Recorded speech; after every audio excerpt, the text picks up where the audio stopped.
Guys, മഴ മഴ മഴ പെരുമഴ. ഈ മഴയത്ത് ഒരു രക്ഷയില്ല. അപ്പോ NS ജേനുബേദീപുവിന്റെ പുതിയൊരു വീഡിയോയിലേക്ക് എല്ലാവർക്കും ഹൃദ്യമായ സ്വാഗതം.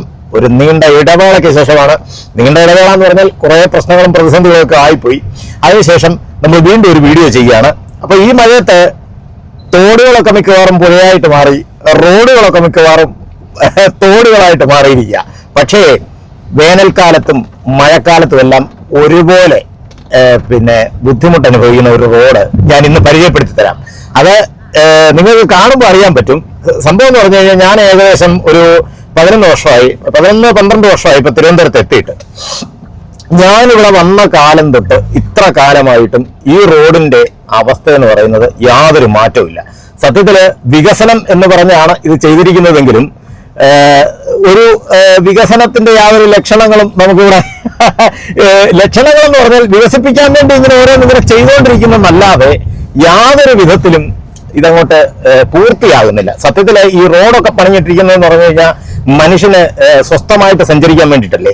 ഇത് ശരിക്കും തിരുമല തൃക്കണ്ണാപുരം റോഡാണ്. ഞാൻ ഇന്ന് ഈ റോഡ് ഒന്ന് പരിചയപ്പെടുത്തി തരാം. സത്യത്തില് ഈ റോഡ് തിരുവനന്തപുരംകാരെ പരിചയപ്പെടുത്തേണ്ട കാര്യമൊന്നുമില്ല. കാരണം എന്ന് പറഞ്ഞാൽ തിരുവനന്തപുരത്തുള്ള എല്ലാവർക്കും അറിയാവുന്ന കാര്യമാണ്. എങ്കിലും ഒന്ന് ആലോചിച്ച് നോക്കി, അതുകൊണ്ട് എന്നാ കുഴിയാണെന്നറിയാമോ? ഇതുവഴി വണ്ടിയെ പോകുന്ന കാര്യം എന്ന് പറഞ്ഞാൽ സത്യത്തില് 4 വീലറെ പോകുന്നത് തന്നെ ഇത്രയും കഷ്ടം. അപ്പം 2 വീലറെ പോകുന്ന അവസ്ഥ ഒന്ന് ആലോചിച്ച് നോക്കിയേ. എത്രയോ വർഷമായിട്ട് പക്ഷെ ഇത് വികസിപ്പിക്കാൻ വേണ്ടിയിട്ട് സ്ഥലമൊക്കെ ഏറ്റെടുത്ത് 2 സൈഡിൽ നിന്നും സ്ഥലമൊക്കെ ഏറ്റെടുത്തു. അപ്പൊ ആദ്യം ഞാൻ കുറെ കാലം കേട്ടുകൊണ്ടിരുന്ന ഒരു വസ്തുത എന്ന് പറഞ്ഞാൽ ഈ സംഭവം റോഡിന്റെ 2 സൈഡിലുള്ള സ്ഥലങ്ങൾ ഏറ്റെടുക്കുന്നതിൽ എന്തൊക്കെയോ ബുദ്ധിമുട്ടുകൾ അനുഭവപ്പെട്ടു. അതുകൊണ്ടാണെന്നാണ് ഞാൻ അറിഞ്ഞത്. സത്യത്തില് ഇത് ഒന്നും ആയിട്ടില്ല. ഇനി കുറച്ചുകൂടെ അങ്ങോട്ട് ചെല്ലുമ്പോഴാണ്, ഇത് കണ്ടില്ലേ കുഴി കണ്ട, ഇനി കുറച്ചുകൂടെ അങ്ങോട്ട് ചെല്ലുമ്പോഴാണ് ഈ റോഡിന്റെ അതിഗുരുതരവും പരിതാപകരവുമായ അവസ്ഥ നമുക്ക് കാണാൻ പറ്റുന്നത് കേട്ടോ. ഇതെന്താണ് എന്റെ അമ്മൂ, സത്യം പറഞ്ഞാൽ ഗട്ടറെന്നും പറഞ്ഞാൽ പോലെ ഒരു നിവൃത്തിയില്ല. ഇതിന്റെ ഈ അറ്റം തൊട്ട് അങ്ങേ അറ്റം വരെ ഞാൻ കാണിച്ചു തരാം. അന്നേരം നമുക്ക് അതിന്റെ ഒരു സീരിയസ് അവസ്ഥ എന്താണെന്നുള്ളത് മനസ്സിലാക്കാൻ പറ്റുള്ളൂ കേട്ടാ. അയ്യോ കണ്ട, ഷെയ്ക്ക് ആവുന്നുണ്ടോ? വണ്ടി നല്ല ഷെയ്ക്ക് ആയിക്കൊണ്ടിരിക്കുക. ഇത് ശരിക്കും ഇതിന്റെ 2 സൈഡിലും വീതി കൂട്ടാൻ വേണ്ടിയിട്ട് സ്ഥലം എടുത്തിട്ടിട്ട് തന്നെ കുറെ കാലമായി. ഇതിപ്പോ സത്യത്തില് നമ്മൾ ആരെയും കുറ്റപ്പെടുത്തുവോ അല്ലെങ്കിൽ ആരെയും എതിർത്തിക്കാട്ടാനോ വേണ്ടി പറയുന്നൊന്നുമല്ല. എനിക്കങ്ങനെ പ്രത്യേകിച്ച് രാഷ്ട്രീയമൊന്നും ഇല്ല. താനും രാഷ്ട്രീയപരമായിട്ട് സംസാരിക്കുകയല്ല. സംഭവം ഈ ആര് വന്നെന്ന് പറഞ്ഞാലും, ഇപ്പം രാഷ്ട്രീയ പാർട്ടി ആയാലും ആര് വന്നെന്ന് പറഞ്ഞാലും, പിന്നെ കോരന് കഞ്ഞി കുമ്പിളിത്തന്നെ എന്ന് പറഞ്ഞതുപോലെ നമ്മുടെ അവസ്ഥ വേണ്ടില്ലേ. ഈ കുറച്ച് ഏരിയ അങ്ങോട്ട് കഴിഞ്ഞു കഴിഞ്ഞാൽ പിന്നെ നമുക്ക് ഒരു നിവർത്തിയില്ല കേട്ടോ. അയ്യോ, ഈ റോഡിന്റെ അവസ്ഥ സത്യത്തില് നമ്മൾ ഈ വെളുപ്പാങ്കാലത്തെയൊക്കെ വരുന്ന സമയത്ത്, അതുപോലെ അല്ലെങ്കിൽ രാത്രി കാലങ്ങളിൽ ഇതൊക്കെ സഞ്ചരിക്കുന്നത് അതീവ ദുർഘടകരമായ അവസ്ഥയാണ്. പക്ഷേ ഇതുവരെ അങ്ങനെ ആക്സിഡന്റോ കാര്യങ്ങളോ ഒന്നും എൻ്റെ അറിവില് ഉണ്ടായിട്ടില്ല. കാരണം ഇത്രയും റോഡ് മോശമായിട്ട് കിടക്കുമ്പോൾ ആളുകളൊക്കെ അത്രയ്ക്ക് കെയർഫുൾ ആയിട്ടേ വരത്തുള്ളായിരിക്കും. ഇവിടെ പിന്നെ കണ്ടില്ലേ ഈ വെള്ളക്കെട്ട് എന്നൊക്കെ പറയുന്നത് ഇപ്പൊ മഴ സ്വല്പം തോന്നി നിൽക്കുന്നത് കൊണ്ടാ ഈ വെള്ളക്കെട്ട് ഇങ്ങനെ നിൽക്കുന്നത്. മറ്റേന്ന് പറഞ്ഞാൽ ഇന്നലെ രാവിലെയൊക്കെ എന്ന് പറഞ്ഞാൽ ഈ വെള്ളക്കെട്ട് ശരിക്കും എനിക്ക് തോന്നുന്നു, ഞാൻ 2 വീലറെ വന്ന സമയത്ത് ഏകദേശം എൻ്റെ വണ്ടിയുടെ ഏകദേശം പകുതിയോളം മുങ്ങത്തൊക്കെ ഒന്നുള്ള വെള്ളമായിരുന്നു കേട്ടോ. എന്തൊരു അപ്പോ കണ്ടില്ലേ ഈ കുഴിയുടെ ഒക്കെ ഒരു അവസ്ഥ ഒന്ന് കണ്ടേ. അയ്യോ, ഒന്നും പറയണ്ട.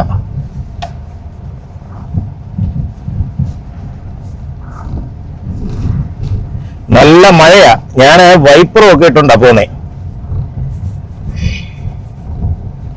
അയ്യോ, കണ്ടില്ലേ ഇവിടൊക്കെ റോഡ് വീതി കൂട്ടാൻ വേണ്ടിയിട്ട് സ്ഥലമൊക്കെ ഏറ്റെടുത്ത് അതിന്റെ നിർമ്മാണ പ്രവർത്തനങ്ങളൊക്കെ നടന്നുകൊണ്ടിരിക്കുകയാണ്. പക്ഷെ ഈ നിർമ്മാണ പ്രവർത്തനം തുടങ്ങിയിട്ട് തന്നെ എനിക്ക് തോന്നുന്നു ഏകദേശം 2 വർഷത്തിന് മേളിലായെന്ന് തോന്നുന്നു. പക്ഷേ ഇപ്പോഴും ഇതെങ്ങും എത്തിയിട്ടില്ലെന്നുള്ളതാണ്. സത്യത്തില് വികസനമൊക്കെ ആവശ്യമാണ്.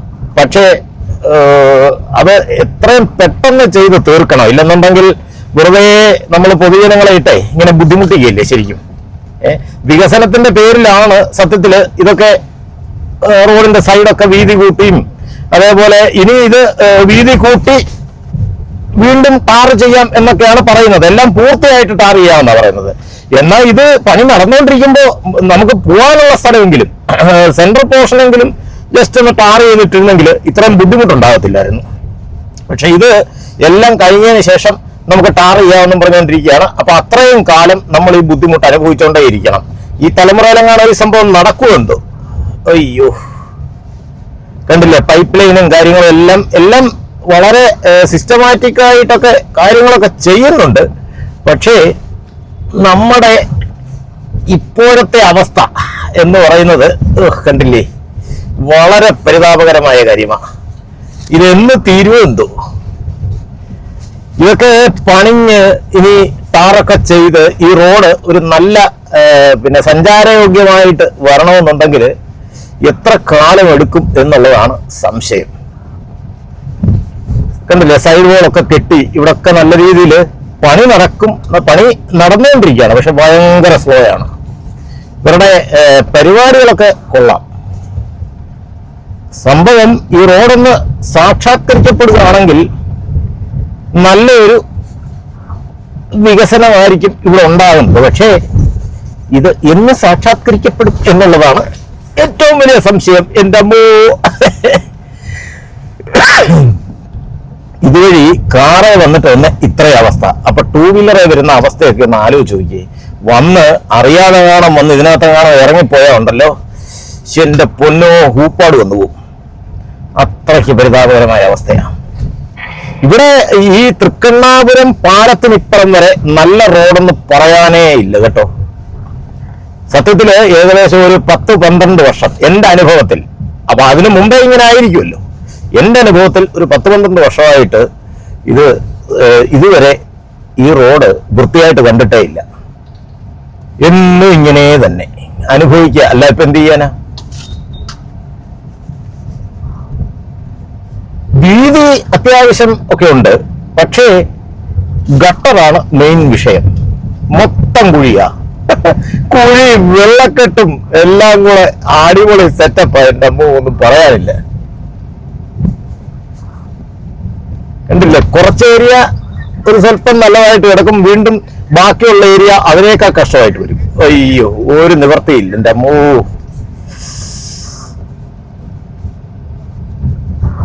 ഇവിടൊക്കെ ഇപ്പം മഴ സീസൺ ആയപ്പോഴത്തേക്കും പണിയൊക്കെ നിർത്തിവെച്ചിരിക്കുക. കണ്ട, ഈ റോഡിന്റെ സൈഡൊക്കെ വൻ സെറ്റപ്പില് പണികൾ നടന്നുകൊണ്ടിരിക്കുക. ഓടകളും കാര്യങ്ങളും ഒക്കെ കൊടുത്ത് നല്ല സെറ്റായിട്ട് പണിയൊക്കെ നടന്നുകൊണ്ടിരിക്കുക. പക്ഷെ പറഞ്ഞിട്ട് കാര്യമില്ലല്ലോ, ഇതൊന്ന് തീർന്നു കിട്ടണ്ടേ. നമ്മുടെ ഈ ജന്മത്തെങ്കിലും നമുക്ക് ഇതുവഴി സ്വസ്ഥമായിട്ട് സഞ്ചരിക്കാൻ പറ്റുമെന്ന് തോന്നുന്നില്ല. അതുകൊണ്ട് ഇവിടൊക്കെ നല്ല രീതിയിൽ വീതിയൊക്കെ കൂട്ടി നല്ല സെറ്റാക്കി ഇട്ടിരിക്കുക. വീതി കൂട്ടിയതേ ഉള്ളൂ, പക്ഷേ അത് സഞ്ചാരയോഗ്യമാക്കിയിട്ടില്ല ഇതുവരെ. ഇതൊക്കെ ഇനി എന്ന് നടക്കാനോ എന്തോ. എൻ്റെ അമ്മോ, കണ്ടില്ലേ, ഈ റോഡ് നടുക്ക് മാത്രമേ ടാർ ചെയ്തിട്ടുള്ളൂ. ബാക്കിയുള്ള 2 പോർഷനും ഇങ്ങനെ ഒരു വല്ലാത്തൊരവസ്ഥ കിടക്കുക. അതുകൊണ്ട് കണ്ടില്ലേ, അയ്യോ, ഇനി ഞാൻ കാണിച്ചു തരാം. ആ വെള്ളക്കെട്ട് കണ്ടോ, കഴിഞ്ഞ ദിവസം ഈ വെള്ളക്കെട്ട് വന്ന് ഞാൻ ഇറങ്ങിയതാ, എൻ്റെ ഊപ്പാട് വന്നു. ഇതുകൊണ്ട് കണ്ട കാറുകൾ വരുന്ന അവസ്ഥ കണ്ടോ. ഇത്ര ഗതികേടിലാണ് ഇവിടെ കിടക്കുന്നത്. സത്യത്തിൽ എന്ത് അശാസ്ത്രീയമായ പരിപാടികൾ ഇവർ ചെയ്യുന്നത് നോക്കി. എൻ്റെ പൊന്നോ, ഒരു നിവർത്തിയില്ല. ഇവിടെ വന്ന് വണ്ടിയും കാണാൻ നിന്ന് പോയാല് മിക്കവാറും വർക്ക്ഷോപ്പിൽ കാണിക്കേണ്ടി വരും. അത്രയ്ക്ക് അവസ്ഥയാണ്. കണ്ടില്ലേ, ടൂ വീലറുകാരൊക്കെ പോകുന്ന പോക്ക് കണ്ടോ. അയ്യോ, എന്തൊരു ഗതികേട്. ഇവിടെ മാത്രമല്ല, അങ്ങ് അപ്പുറത്തെ സൈഡും ഉണ്ടായിരുന്നു. ഇവിടെ എന്തായാലും കണ്ടില്ലേ, ഇതാണ് ഈ ഗതികേടിലാണ് ഇപ്പം റോഡിന്റെ അവസ്ഥ. ഈ സത്യത്തിലേ ഇത് നടുക്കൂടെ മാത്രമേ ടാർ ചെയ്തിട്ടുള്ളൂ, 2 സൈഡിലും മണ്ണാണ്. അപ്പോൾ നമ്മൾ അറിയാതെ കാണുമ്പോൾ വണ്ടിയെല്ലാം സൈഡ് കൊടുക്കുന്ന സമയത്ത് വന്ന് ആ മണ്ണിനകത്തെങ്ങാണോ ഇറങ്ങിയാൽ അത് കുഴിയാണോ അതോ മണ്ണിന് ഉറപ്പുണ്ടോ, ഇതൊന്നും നമുക്ക് അറിയാൻ പറ്റത്തില്ല. വന്നിറങ്ങിക്കൊടുക്കും, പണി തീരും. അതാണ് പ്രശ്നം. ഇതെന്തായാലും എത്രയും പെട്ടെന്ന് ഇതിന്റെ പണി തീർത്തില്ലെങ്കിൽ ആളുകൾക്ക് ഒരുപാട് ബുദ്ധിമുട്ടുണ്ടാക്കുന്ന ഒരു കാര്യമായത്. ഇതിന്റെ നടുക്ക് വശമെങ്കിലും ഒന്ന് ടാർ ചെയ്ത് ഇവർ വൃത്തിയാക്കിയിട്ടിരുന്നെങ്കിൽ കുഴപ്പമില്ലായിരുന്നു. എന്ന് പറഞ്ഞാൽ നമുക്ക് സഞ്ചാരയോഗ്യമാക്കി തരണ്ടേ? ഒരു വഴി പോയാൽ വേറൊരു വഴി സഞ്ചാരയോഗ്യമാക്കി തരണ്ടേ? രണ്ട് സൈഡും വീതി കൂട്ടിക്കോട്ടെ. പക്ഷേ ഇത് മൊത്തത്തിലങ്ങ് അടച്ചു പിടിച്ചങ്ങ് പണിയുക. സൗകര്യം ഉണ്ടെങ്കിൽ എടുത്തുകൊണ്ട് പൊക്കോണം, വേണമെന്നുള്ളത്. നിനക്കപ്പുറം പോണമെന്നുണ്ടെങ്കിൽ നീ വേറെ ഇതുവഴി പോണമെന്നുള്ളവൻ, ഇതുവഴി തന്നെ പോണമെന്നുള്ളവൻ വേണേൽ വണ്ടി എടുത്തുകൊണ്ട് പൊക്കോണം. ഇതിനകത്ത് വേറെ ആർക്കും ഉത്തരവാദിത്വമില്ല. കണ്ടില്ലേ, ഇതാണ് തൃക്കണ്ണാപുരം പാലം. പക്ഷെ ഇവിടുന്ന് ഇനി അങ്ങോട്ട് നല്ല സൂപ്പർ റോഡാണ് കേട്ടോ. ഇവിടുന്ന് ഇനി അങ്ങോട്ട് വലിയ കുഴപ്പമില്ല. പക്ഷേ അയ്യോ, ഇവിടെ വരെയുള്ള തിരുമലയെന്ന് ഇവിടെ വരെയുള്ള വരവ്, തിരിച്ച് അങ്ങോട്ട് പോകുമ്പം ഇവിടുന്ന് തിരുമല വരെയുള്ള പോക്കും അതീവ ദുഷ്കരമാണ്. ഞാൻ ഈ വീഡിയോ ചെയ്തത് ആരെയും കുറ്റപ്പെടുത്താനും പഴി പറയാനും അല്ലെങ്കിൽ ഉയർത്തിക്കാട്ടാനും വേണ്ടിയിട്ടൊന്നുമല്ല. നമ്മുടെ ഈ റോഡിന്റെ ഒരു അവസ്ഥ. കാരണം ഞാൻ ഇന്നലെ രാവിലെയും വൈകിട്ടും ഈ റൂട്ട് എനിക്ക് അമ്പലത്തിൽ പോകേണ്ടി വന്നു. ഞാൻ കഴിവതും സ്ഥിരം ചൂഴാറ്റുകോട്ട വഴി വേറൊരു റോഡുണ്ട്. അത് പക്ഷെ ടാർ ചെയ്ത് നല്ല സൂപ്പർ ആക്കിയിട്ടിരിക്കുക കേട്ടോ. നല്ല റോഡാണ്. ഞാൻ അതുവഴിയാണ് മിക്കവാറും പോകാറുള്ളത്. പക്ഷെ എനിക്ക് ഇന്നലെയും രാവിലെ വൈകിട്ടും പിന്നെ എനിക്ക് ഈ റോഡ് വഴി പോകേണ്ടി വന്നു. അപ്പൊ ഈ റോഡിന്റെ പരിതാപകരമായ അവസ്ഥ കണ്ടപ്പം അത് ജസ്റ്റ് പ്രേക്ഷകരെ കൂടെ ഒന്ന് അറിയിക്കണമെന്ന് വിചാരിച്ചു. അതുകൊണ്ടാണ് ഞാൻ ഇപ്പൊ ഈ വീഡിയോ ഇടുന്നത്. അപ്പോ NS ജനവേദിപ്പിന്റെ ഇന്നത്തെ വീഡിയോ ഇഷ്ടപ്പെട്ടെങ്കിൽ സബ്സ്ക്രൈബ് ചെയ്യാനും ലൈക്ക് ചെയ്യാനും ഷെയർ ചെയ്യാനും കമന്റ് ചെയ്യാനും മറക്കരുത്. ഇനി പുതിയ വിശേഷങ്ങളും വാർത്തകളുമായിട്ട് നമുക്ക് അടുത്ത വീഡിയോയിൽ കാണാം. അതുവരേക്കും എല്ലാവർക്കും ബൈ.